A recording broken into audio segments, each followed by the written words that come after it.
ನಿಮ್ಮ ಯಾವ ಶ್ರಮವೂ ಕೂಡ ವ್ಯರ್ಥವಾಗಬಾರದು ಎನ್ನುವ ಕಾಳಜಿ ನಿಮಗೆ ಇದ್ದರೆ ಯಾವುದೇ ಕಾರ್ಯಗಳಲ್ಲಿಯೂ ಕೂಡ ನಿಮ್ಮ ಅಮೂಲ್ಯವಾಗಿರುವಂತಹ ಸಮಯವನ್ನು ಕಳೆಯಬೇಡಿ.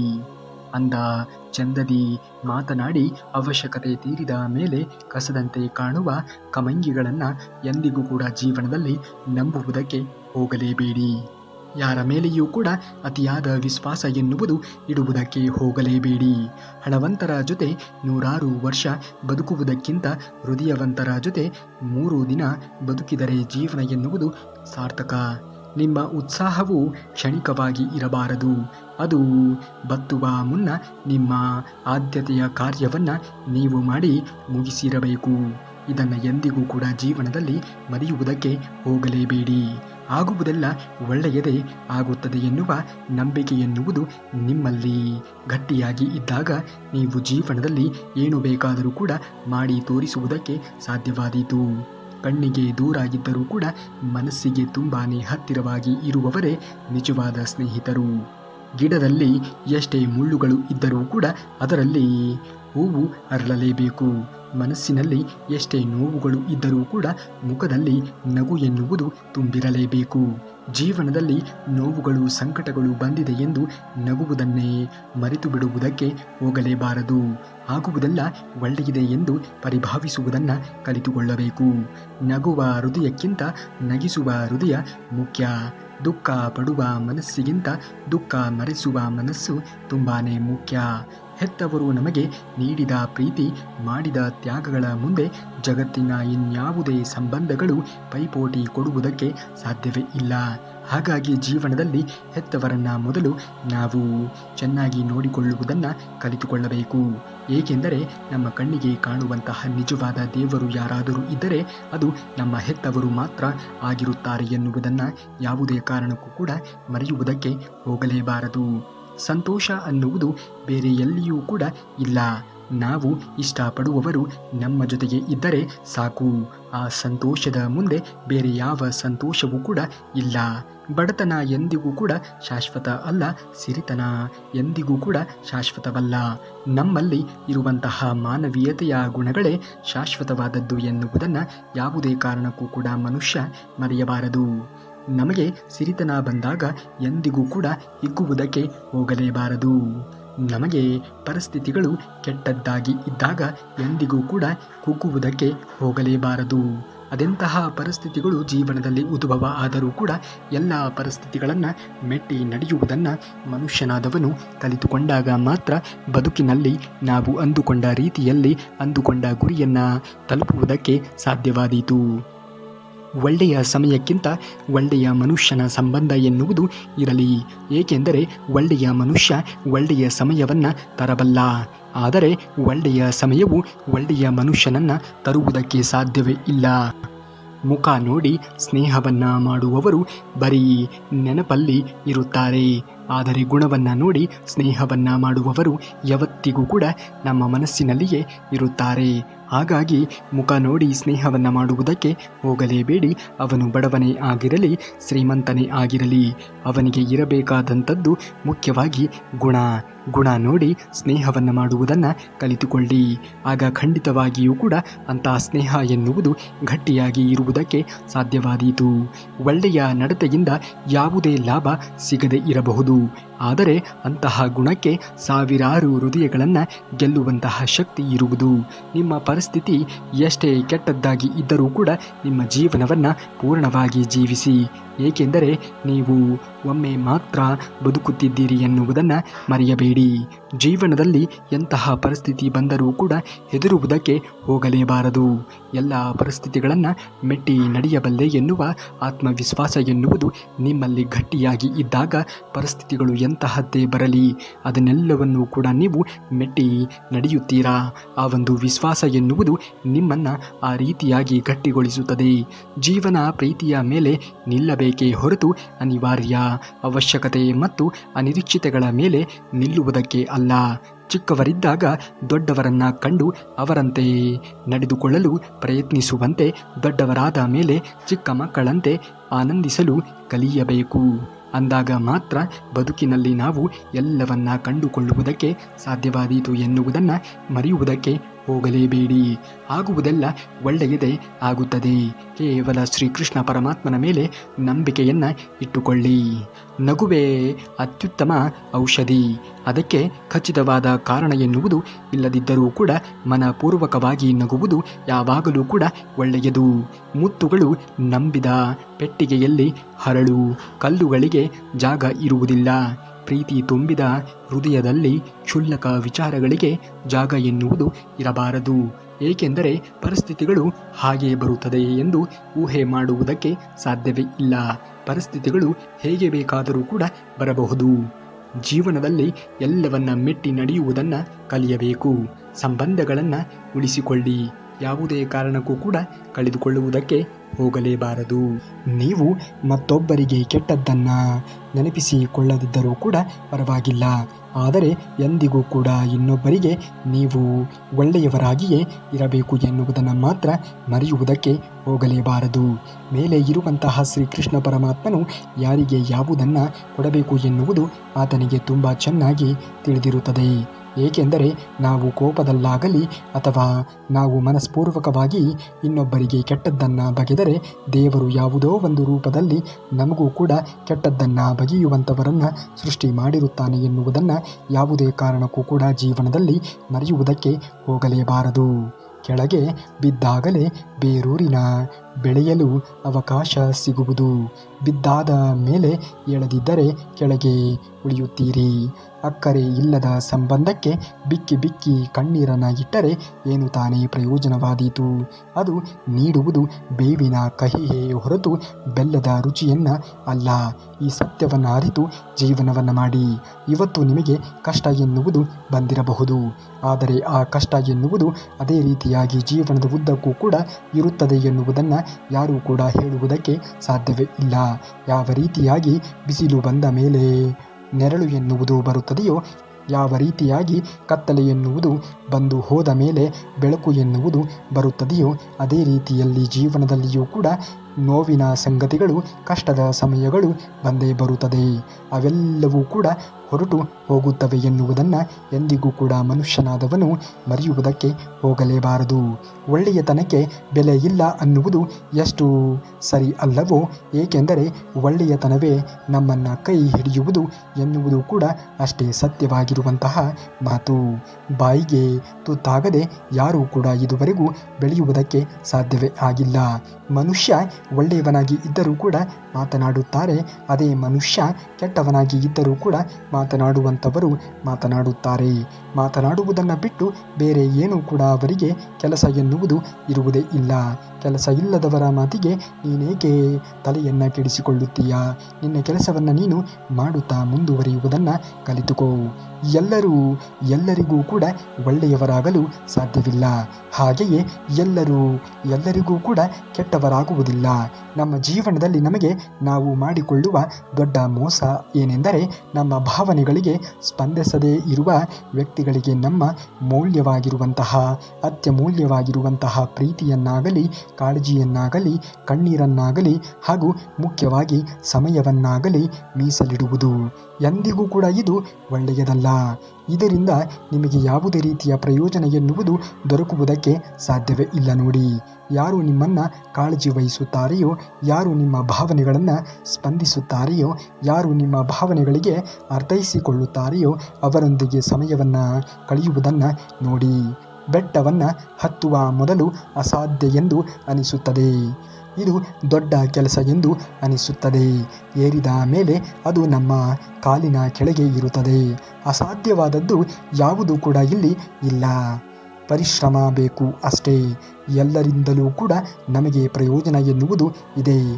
ಒಳ್ಳೆಯವರಿಂದ ಸಂತೋಷವೂ, ಕೆಟ್ಟವರಿಂದ ಪಾಠವೂ ದೊರೆಯುತ್ತದೆ. ಪಾಠ ಕಲಿಯುತ್ತಲೇ ಸಂತೋಷದಿಂದ ಸಾಗಿ ಹೋಗಬೇಕು. ಜೀವನವೇ ಹಾಗೆ.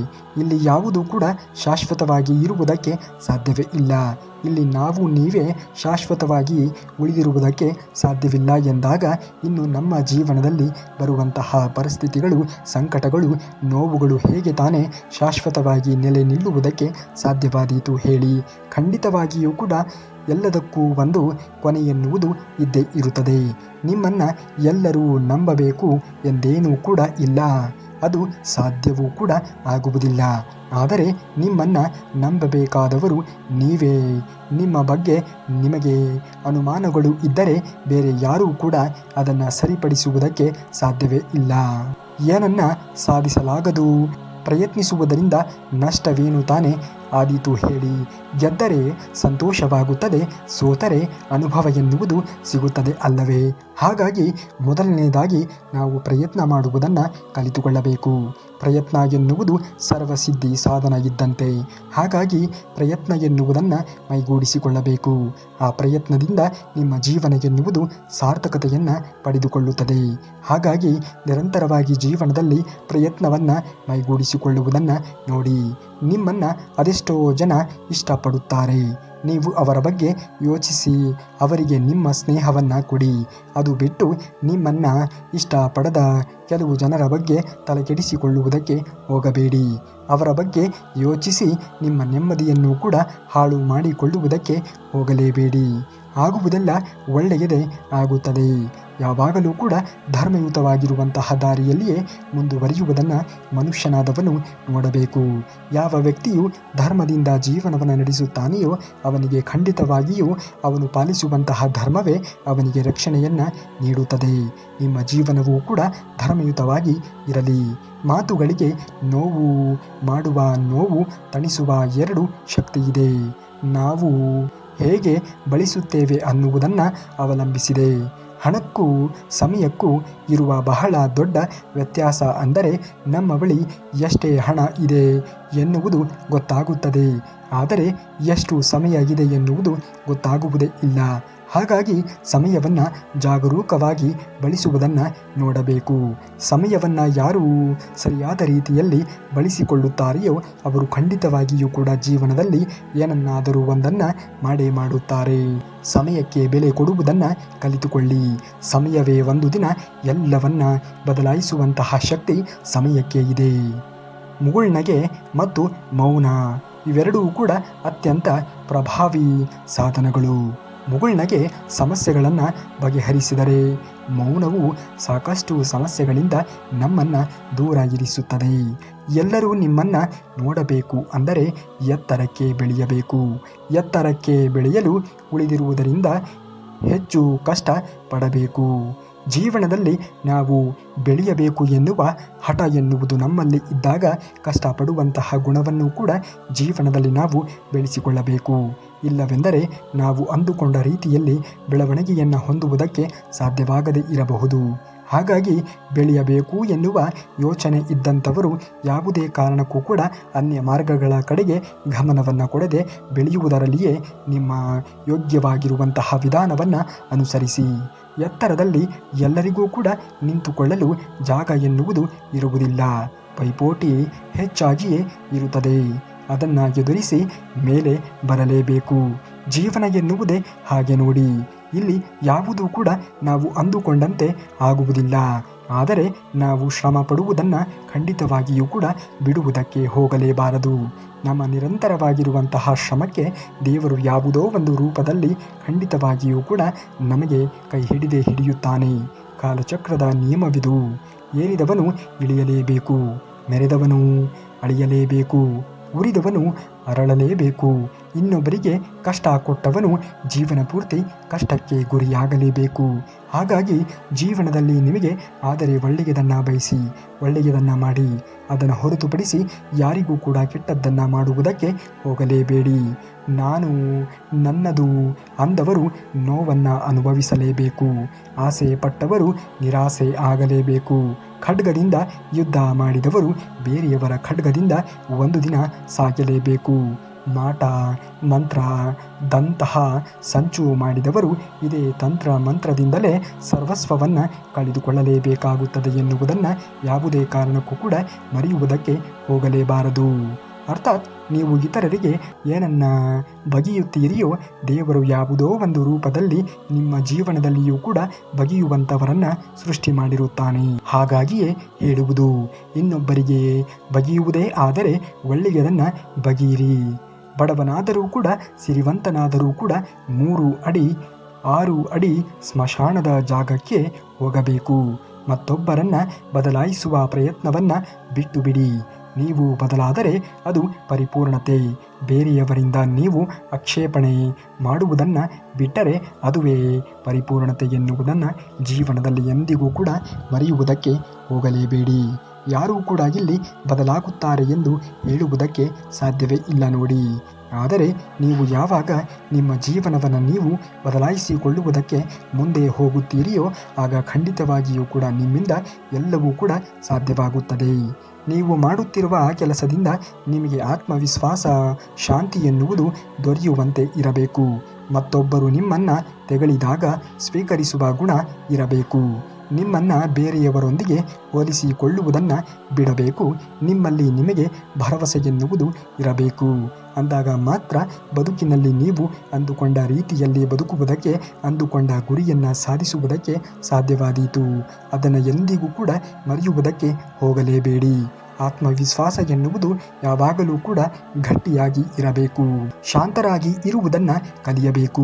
ಪ್ರತಿಯೊಂದು ವಸ್ತು ವಿಷಯಗಳಿಂದಲೇ ಸುಖ ಸಂತೋಷ ಸಿಗುವುದೆಂದು ನಂಬುವುದನ್ನು ಬಿಟ್ಟು ಇದೆಲ್ಲವೂ ಕೂಡ ಕ್ಷಣಿಕ ಎಂದು ತಿಳಿದು ಬದುಕುವುದನ್ನು ನಡೆಸಬೇಕು.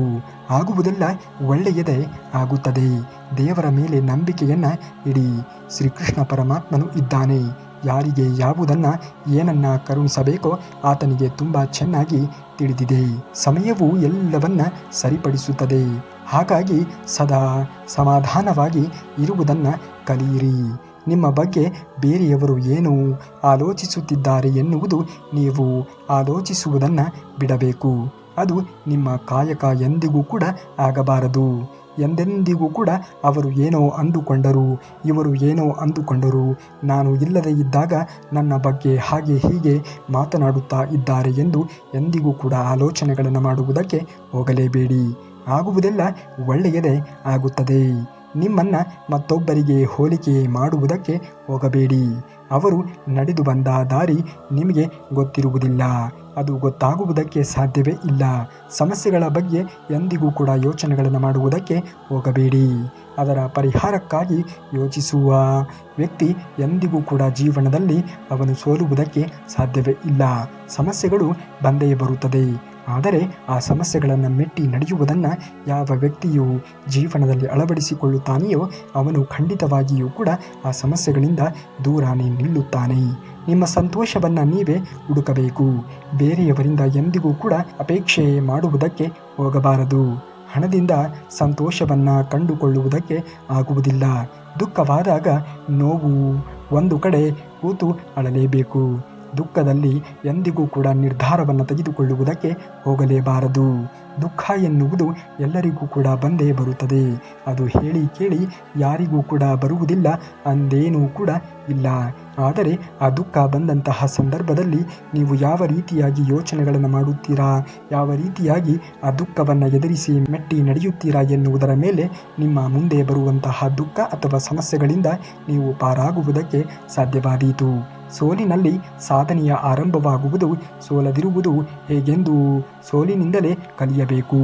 ನೀನು ಮಾಡುವ ಕೆಲಸಗಳನ್ನು ಆಟದಂತೆ ಆನಂದಿಸಿ, ಆದರೆ ಎಂದಿಗೂ ಕೂಡ ಬೇರೆಯವರ ಜೀವನದ ಜೊತೆಗೆ ಮತ್ತೆ ಅವರ ಭಾವನೆಗಳ ಜೊತೆಗೆ ಆಟ ಆಡುವುದಕ್ಕೆ ಹೋಗಲೇಬಾರದು. ಏಕೆಂದರೆ ಬೇರೆಯವರ ಜೀವನದ ಜೊತೆಗೆ, ಬೇರೆಯವರ ಭಾವನೆಗಳ ಜೊತೆಗೆ ನಾವು ಆಟ ಆಡುವುದಕ್ಕೆ ಹೋದರೆ ದೇವರು ನಮ್ಮ ಭಾವನೆಗಳ ಜೊತೆಗೆ ನಮ್ಮ ಬದುಕಿನಲ್ಲಿಯೂ ಕೂಡ ಆಟ ಆಡುವಂಥವರನ್ನು ಸೃಷ್ಟಿ ಮಾಡಿರುತ್ತಾನೆ ಎನ್ನುವುದನ್ನು ಯಾವುದೇ ಕಾರಣಕ್ಕೂ ಕೂಡ ಮರೆಯುವುದಕ್ಕೆ ಹೋಗಲೇಬಾರದು. ಮಾತು ಮಾವಿನ ಹಣ್ಣಿನಂತೆ ಇರಬೇಕು. ಮರದಿಂದ ಬೀಳುವ ಮೊದಲೇ ಎಚ್ಚರಿಕೆ ವಹಿಸಬೇಕು. ದೇವರು ನನ್ನ ಜೀವನವನ್ನು ಹಾಳು ಮಾಡಿದ್ದಾನೆ ಎಂದು ದೂಷಣೆ ಮಾಡಬೇಡಿ. ಏಕೆಂದರೆ ಕೆಲವು ಸಂಬಂಧಗಳಿಂದ ನಿಮಗೆ ಮುಂದೆ ಎಂತಹ ಕಷ್ಟಗಳು ಮತ್ತು ಸಮಸ್ಯೆಗಳು ಎದುರಾಗುತ್ತದೆ ಎಂದು ಆ ಭಗವಂತ ಶ್ರೀಕೃಷ್ಣ ಪರಮಾತ್ಮನು ಮಾತ್ರ ತಿಳಿದಿರುತ್ತಾನೆ.